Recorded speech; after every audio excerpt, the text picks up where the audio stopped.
stunning change in the weather. This is awesome.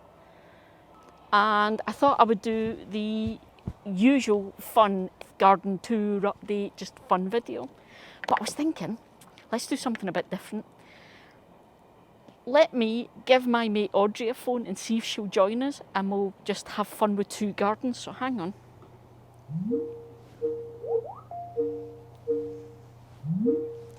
Hello, how are you doing? Not disturbed you, have I? Because I've got a plan.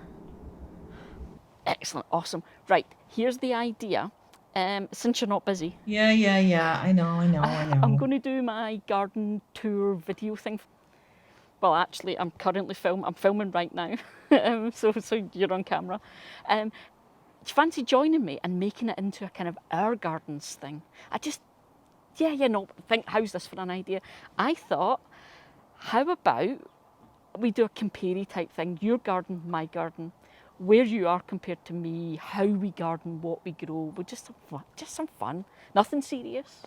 Yeah, you up for it? Well, of course, Eli. I'd love to do that. So I can hardly see. Hang on. It's really bright. Oh, that's better. I can see you better now. Right. So kind of you to think of me. Okay, tell you what, I'm going to go and get settled and get sorted. How about I leave you with them and you can just introduce yourself, your channel, wee bit about your garden, and then I'll join you. Yeah, I could get started right now. And then I'll maybe get you to do some of your awesome drone shots in a minute as well. How does that sound? Okay. Yeah? Stunning, lady. I'll see you in a second. I'm on it. Thank you so much. Can't wait to meet all your fans. Seriously, fans? What do you mean? You're a inner YouTube superstar. What are you talking about? Yeah. What? Okay. Bye-bye. Thank you. Anyway, my name is Audrey. My channel is Real Food Comes Dirty. I talk a lot about vegetable gardening, some flower gardening, kind of anything to do with gardening.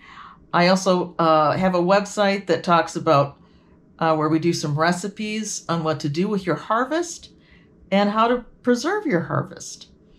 Eli and I actually garden a lot alike. There's a lot of similarities in what we do. The big difference is I do it here in Metro Detroit, which is in Michigan in the United States. Our winters are a little colder, I should say a lot colder, and our summers get a whole lot hotter. So we do kind of have to shuffle how we do it and when we do it. But I'm excited to be here today and excited to meet all of you. Okay, so here I am in one of my most happy places, Eli, sitting and looking at the garden. I spend a great deal of time here because it's right off our dining room and I can wheel on out here anytime I want to. And Kevin and I also have dinner here sometimes. We entertain here a lot. And sometimes after a hard week at work, you will find us out here having a little cocktail. This is what I see when I'm sitting at our dining room table under the pergola. There's a beautiful group of buddleias right there on the left of the screen. I see my dinosaurs in the distance. I see some of the pots that are on the deck. And I get a lovely view all the way back to our magnolia. This truly is one of our favorite spots to sit and enjoy the garden. Have cushion will travel. Oh. It's too hot and too bright over there, so I thought in the chillutery, in my wee happy place. And that's a cool thing actually. Something I love about Audrey is her garden is her happy place as much as this is our happy place. It's one of those things. You guys maybe you guys are quite new and you don't know a lot about me or our garden or what me and Kate do, that kind of thing. But our garden is our relax, chill time place. And we both work full-time jobs in another town or another city even, not here. So when we're at work, we've got to travel there, spend all day there, travel home. We don't actually get a lot of time out in the garden other than at weekends. And I'm usually filming like this. But in the garden is just where we get to relax and just no stresses and strains of the day. You're just concentrating on what you're doing. You know, the plants you're growing, the seeds you're sowing, Kate's cutting the lawn. Right now, Kate's weeding and deadheading. You know, you get to just focus on those things and everything else melts away. So it's my happy place. So in saying that, yes, I've got this productive area. I've got the greenhouse and these beds and this fence where I grow food and produce. Like you can see, I've got my tomato plants beside me here. But that's not the main purpose of my garden. It's kind of why we changed the name of the channel. We used to be called The Kitchen Garden with Eli and Kate. But we realised it was more just about the garden, because all those flower beds and that lawn and all that kind of stuff is just as important to us. Our garden is an extension of our home. It's another lovely room we get to use on days like this. We get to come out here and sit. In fact, let me take you to the beer garden just for a second, because that's where I was and it's hot. I'll leave that cushion and take this one.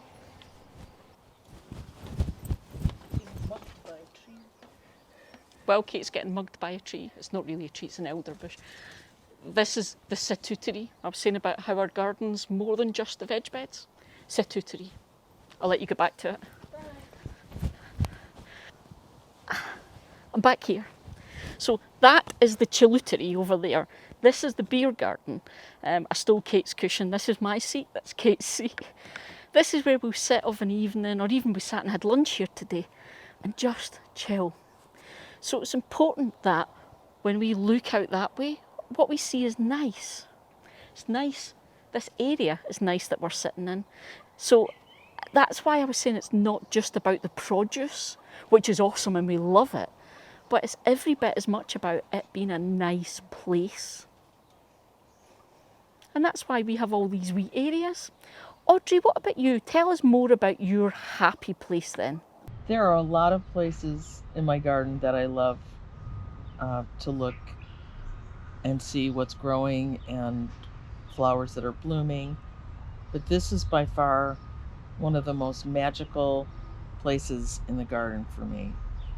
It's sitting under the umbrella of our magnolia tree and looking out at our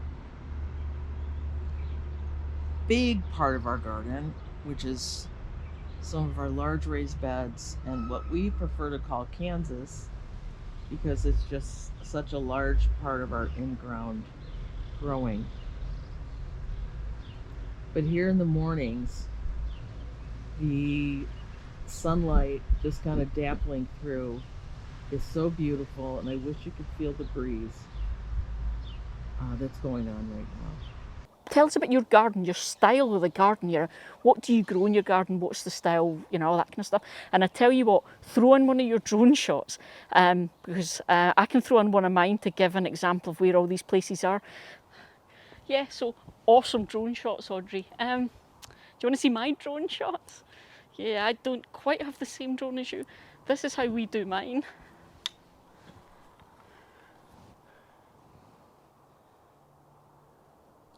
So first thing you notice is we're both gardeners with gardens. It's not allotments, it's not homesteads, it's not farms, small holdings, any of that amazing stuff you can do when you get loads of space. But it's slightly different when you've got a garden because it's attached to the house and you might have regulations and stuff. But the similarities then, so you were saying there, we both grow in pots or containers, have raised beds, planters, that kind of thing. So our style of growing is really similar. This is Colourful Corner. This is where we have a lot of pots with flowers just because we had this wee space, but it leads onto the veg bed. Got my compost area right beside me here. Yeah, and it's about it looking really pretty and nice. But it might be that difference in language thing. When you talk about growing in containers, we just say pots. But also when I talk about raised beds and planters, or even, you know, I think, Audrey, you mentioned you grow in bags. We do get that over here sometimes, but it's not quite as common. Containers are awesome though. It lets you control what you're growing and where. We regularly move things around because, seasons change, plants die, you replace them with new plants, you change up the garden a bit, you can easily move pots, for instance. Well, this is a shot of our container garden, or container bed, I should say, where we have a whole lot of containers. These 3 bags also grow vertically. These are Crown Prince squash, and forgive me for not knowing the other one. We have potatoes there at the back. We have carrots at the front. These are a couple more bush delicata squash.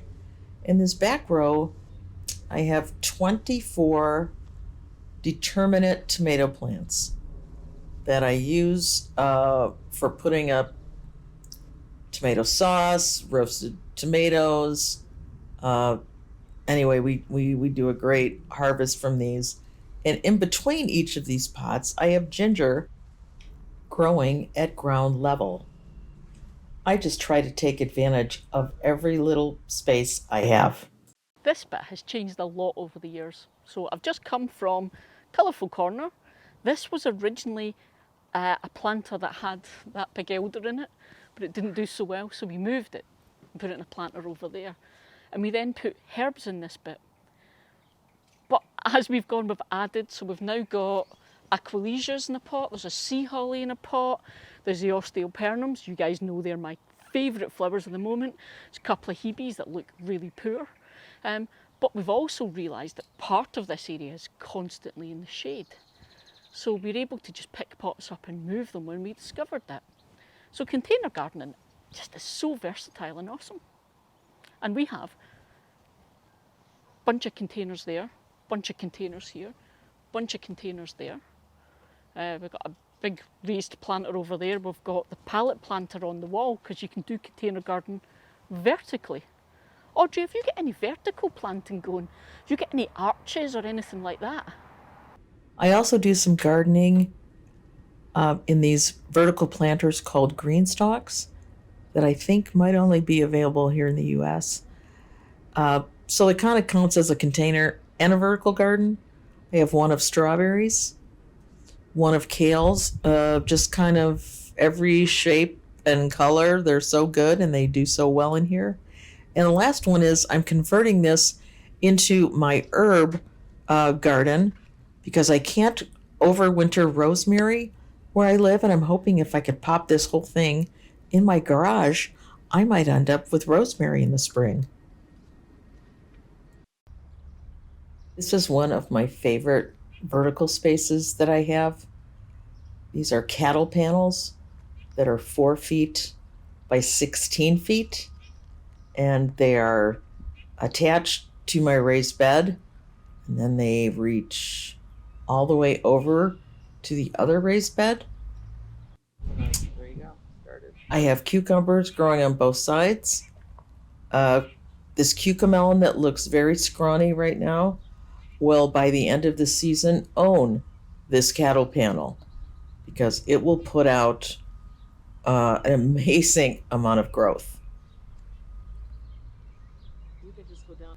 Now this year, my peas have just loved growing up this panel, at least on the south side. The north side, I had 2 peas take root. So beans will be going in there this week, and I will start beans several weeks after on this side so that I can take full advantage of all these beautiful peas. Here is another way I take advantage of using some of our vertical space that exists in the garden, pretty much like Eli and Kate took advantage of that area where they put the pallet wall up. I mean, how clever and how charming is that? I just think it's brilliant. And again, an example of taking advantage of vertical spaces that already exist in the garden, but just making them a little more practical. Now, this is how I grow my indeterminate tomatoes. Right up a string, and I kind of stole this idea from commercial gardeners who do this inside hoop houses. But, indeterminate tomatoes get so tall that you need to have a way to harvest them. And this way you can let the string down and the tomatoes are right where you can pick them. There's my awesome pallet planter. It's container gardening, but vertical, because I'm making the best use of the space. This was just 2 old pallets that we kind of put bottoms on and a liner and filled with soil, and Kate painted them. And it's become my little corner with lots of succulents in here that I absolutely love. Part of my chillutery. For some of you guys, it might seem funny that I've just spent all of that time talking about the containers with the flowers in them and all that kind of thing, when a lot of you guys know me because of the greenhouse and the tomatoes and the peppers and now the aubergine. But it's part and parcel of the whole thing. We've got quite a formal design to our garden because we see it as part of our home. It's another room to our home, if you like. Not everyone has a greenhouse. You don't have to have a greenhouse to grow flowers or even produce. It's handy. It means I can grow tomatoes and peppers and things with a bit of surety about them. Because our weather, I don't think I could grow this stuff out in the garden. I'm having a go this year to see how it happens, but I don't think I could. Hi, hey, I have had to move into the house because it is an incredibly warm afternoon here. But Eli, I wanted to ask you, is there anything that you have wanted to grow but haven't been able to? I have found that no matter how hardy the fig is, I cannot grow it here in Detroit. I think it's more about how long we stay really, really cold, not just about how low we go. And I'd also love to be able to grow turmeric, which I also cannot grow because we do not have a long and hot enough growing season. What about you? Some of the things you have to think about when you grow in the greenhouse, because you don't get as many pollinators in a greenhouse. So you have to think about how your plants are going to be pollinated. But there is something that I've never been able to grow, even though I suspect I could if I made use of the greenhouse, and that's sweet corn. It's simply about space and the amount of space I've allocated to growing produce. So I've made that decision. Sweet corn is quite tall, so it's got to be protected from the wind. This is a very windy garden, so I'd need to have it on this side of the garden. But this is my beautiful flower bed that I see from the house. It's my path to the greenhouse that you guys all know. So to grow sweet corn, which needs to be in kind of squares and blocks, wouldn't really fit in with this bit of the garden. And I accept that. It's just one of the things. But I get to do so much that's fine, because I just revel in what I can grow. So I'm guessing I best help Kate though, because there's lots of jobs to be done if you want to keep the garden looking this neat and tidy.